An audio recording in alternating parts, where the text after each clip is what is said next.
The extraction of non-renewable resources has been a highly controversial conversation for decades, but as of recent years, and with increasing concerns surrounding climate change, its effects have become much more relevant and pressing. The use of non-renewable resources is imperative in our current society, and their absence would cause chaos. For instance, this would mean virtually no automotive transportation, along with the absence of many other applications of transportation.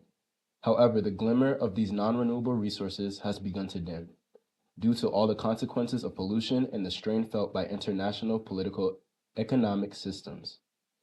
This can be attributed, however, to the corporations, institutions, and governments which have governance over these resources and control over how much is taken or used.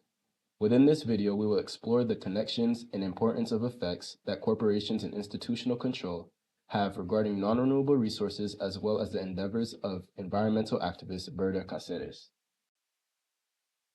Non-renewable resources can be defined as natural resources not easily replenished on Earth. These resources can be categorized as fossil fuels, which include gasoline, oil, and coal. These resources are of constant use and are an economic staple globally, fueling vehicles such as cars, planes, and trains. Although great for the global economy, environmentally speaking, these fossil fuels release a substantial amount of carbon dioxide into our atmosphere, which aids in the effects of global climate change. With globalization and growth in international consumption, trade, travel, and migration at an all-time high, corporations and institutions have supreme control over these non-renewable resources. Due to such demand, the environment and communities of people who must deal with the abuse involved are neglected and forced to take the stand against these governments, NGOs, businesses, and companies. Berta Caceres was an indigenous person living in Honduras, whose legacy of resistance is inspirational to environmental and indigenous rights activists everywhere. Her battle was against the construction of the Agua Zarca Dam, which would have blocked the Gualcarque River, a source of water, food, and medicine for the Lenca people. She relentlessly campaigned against the dam's construction, organizing assemblies, protests, and a roadblock preventing construction materials and personnel from accessing the site. Hers was a fight against corruption, government overstep, and corporate hegemony in Honduras, and that battle continues today, with non-renewable resource extraction being the new focus. The fight against encroachment of corporations and governments on native lands is without question ongoing. One of the major threats is oil and gas pipelines, which threaten to destroy protective native lands with pollution of the air, land, and water. In Canada, the Coastal GasLink pipeline is being constructed on land belonging to the Wet'suwet'en people without their permission. Protesters on the land designated for the pipeline, but rightfully belonging to the protesters, have been arrested by police forces and harassed by company security personnel. The police and the state demonstrate their lack of concern for the rights of indigenous people through their willingness to brazenly attack protesters, ultimately in the interest of the capital that would be gained from the construction of this pipeline. Their fight is very similar to Berta's, and it is by no means the only one going on.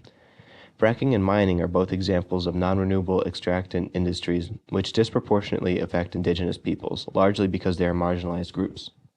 They are generally not in possession of much in the way of financial means, and are a minority group, making them particularly vulnerable to exploitation.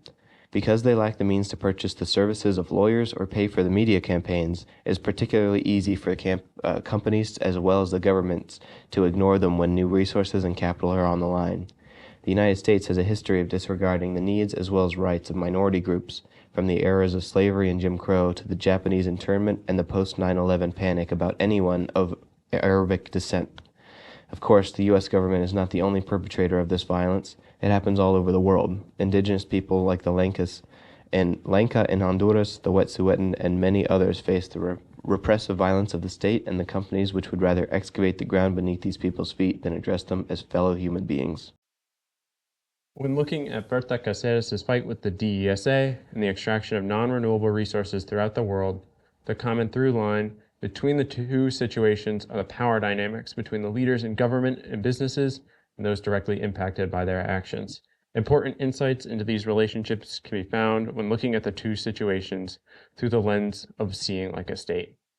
According to James Scott, the writer of Seeing Like a State, the actions that the state takes in order to improve society are based around the idea of increasing order and simplicity, often to the detriment of diversity in informal processes and economies.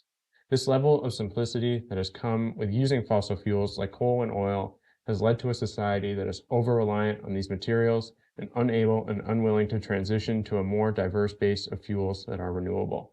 As is the case that a field filled with only one species of plant is more vulnerable to disasters caused by pathogens and insects, a society that is too reliant on a few types of non-renewable resources is much more likely to fail once those resources disappear than a society with a diverse range of energy and resource options. Berta Caceres' conflict with the government was also based on the state's actions to improve its society and how the government saw its citizens. The original purpose of the Aguasarca Dam was to provide cheap energy for future mining projects, which in the state's mind was the path towards growth and improvement. Unknown to them, the Lenca people used the river as a source of medicine, food, water, and as a resource that allowed them to sustainably manage and live off their land. The implementation of the Aguasarca Dam would have destroyed the informal economies that the Lenca people had based on the river, which James Scott stated was a virtual condition of a successful city or community. In the end, Caceres was fighting for the Lenca community's right to exist and was killed for her efforts. The extraction of non-renewable resources and the building of the Aguasarca Dam both involve differing priorities between those in control and the local communities that are forced to live with the consequences. Berta Caceres, through protesting and international lobbying, was able to fight for the Lenca community and bring the COPINH to the table where decisions about the dam were made. This allowed her to voice the concerns of the Lenca people regarding the impact of the dam, and it culminated in the construction project being postponed indefinitely. Consumers can and should look at Berta Caceres' efforts as a case study for how to create a movement and utilize community support to create meaningful change. Having an impact on the decision-making processes when it comes to the usage and promotion of non-renewable resources is the only way to promote change that is better for society and the environment.